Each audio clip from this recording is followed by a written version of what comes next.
Okay ba ba kayong lahat dyan? Nag-i-enjoy ba? Nag-i-enjoy? Nag-i-enjoy?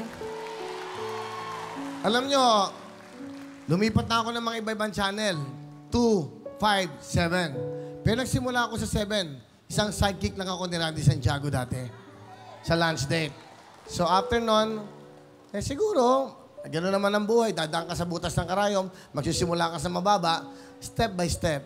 Yun ang pinakamagandang success story sa buhay. Sabi nga nila, no pain, no gain. Para makuha mo ang respeto, kailangan makilala ka munang mabuti. Sa simula, siyempre, ayaw sa'yo, mayabang yan, nakakabuhay, antipatiko, ganito. Hanggang makilala mo. Nakilala niyo ako, nakilala ko kayo, kaya ibang-iba ang pakiramdam pagkasama ko na kayo araw-araw. Okay. Kaya ako nababanggit to, meron akong isang bisita. Nanong ako'y lumipat na ibang channel, siya'y naiwan. Nagkaroon siya ng mga haka-haka. Nagkaroon siya ng mga, yung bang, yung bang, meron siyang, litong-lito siya sa kanyang desisyon. Sasama ka ba? Siyempre, naintindihan mo ang buhay. Pero ganun pa man, ang importante sa buhay, meron kang forgiveness in life. Laging bukas ang puso mo. Kung noon man na hindi siya sumama sa akin, laging nakabukas naman ang puso ko. Kahit kaninang gustong magkaroon ng magandang buhay. May bisita ako, eto. Isang mahirap na, isang gumagawa lang ng kape. Nagtitimpla ng kape sa mga artista hanggang nakakasama ko siya sa Wawawi. Eto po siya. Pasok!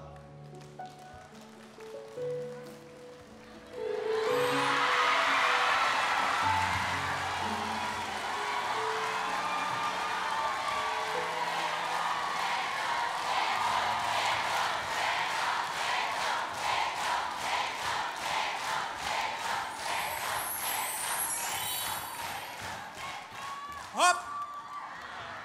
Grabe. Hello mga kapuso! Oh! Hey! Oh! Welcome!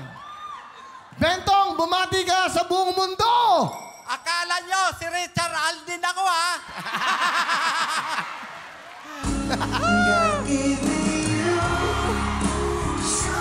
Sandali!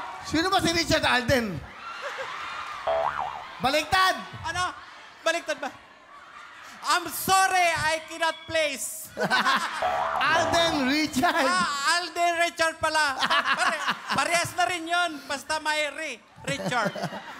Ano? Kuya Will, I love you talaga. Alam mo na, Kuya Will, sinundan talaga kita. Iba talaga ang puso mo. Lumipat na sa puso ko, kaya kapuso na. Ang batoy eh, no? Parang, Hindi, Kuya. Napakabait mo talaga tao, Kuya. Parang gusto ko nang umiyak, pero hindi ko gagawin. Kailangan tayo masaya! Iyak na,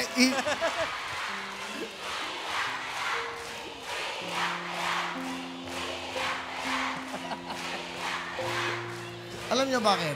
Si Bentong po, tiga-timpla lang ng kapito sa palibasa lalaki, pag nagtitaping, sa home na ng Dariles, siya po yung nasa likod, nagtitimpla ng kape, bibigay sa mga artista, sa crew, sa cameraman. Yan po si Bentong. Kaya nakita ko siya, nung sa Wawawi sa ABS, sabi ko, ano ba ginagawa mo? Ay, tiga-timpla, alika dito. Siyempre, yung mga taong yan ang gusto kong bigyan ng tulong at bigyan ng pag-asa sa buhay. Di ba? Ayoko naman habang buhay, tiga-timpla na lang siya ng kape. Di ba? May mga anak siya. At saka si Bentong po, may sakit. Kaya, alam niyo, ang totoo niyan, tinawagan ako ni Direk Bobot Mortis. At sabi niya sa akin, Will, tulungan mo si Bentong, may sakit. Sabi ko, asan si Kaya kagabi, mga 12 midnight, tinawagan ko si Direk, asan si Bentong? Papuntahin mo sa studio, sa akin na siya. Kaya nandito na po si Bentong.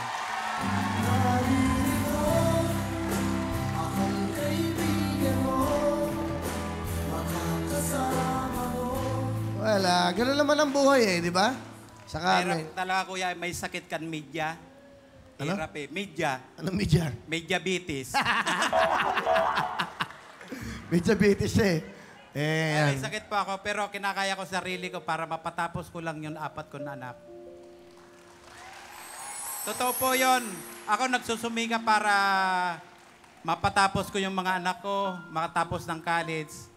Kahit man kunin na ako ni Lord, mapatapos kila, masaya na ako. May matatapos na yung anak ko na marketing yon. Ganyan, mag-graduate na po sa October. Sa bahay lang ako, nakatingala, nag-iisip, nakatingin sa malayo.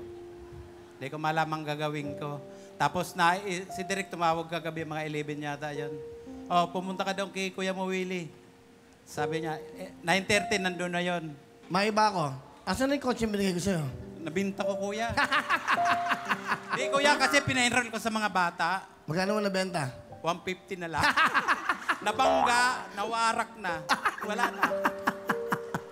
Binintahan ko si Jobert. Jobert na yung komedyante. Ganon. Okay, pasalamatan mo si Mr. M. Mr. M, maraming salamat sa mga tulong mo nyo sa akin. Kung wala po kayo, baka namatay na po yung anak ko dahil sa inyong tulong. Maraming salamat po.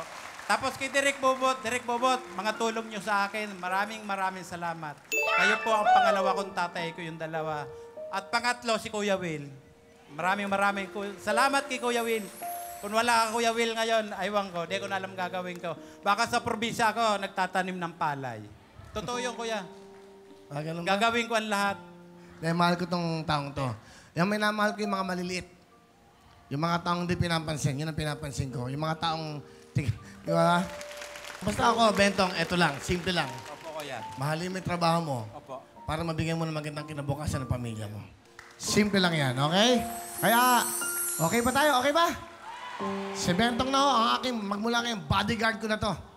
Pero, batler ko lang, huwag mo akong bibigyan ng babae. Hindi, Kuya. Masama yon sa religion natin. Wala pa kayo si Bentong! Upo ka dyan sa mga, tulungan nyo.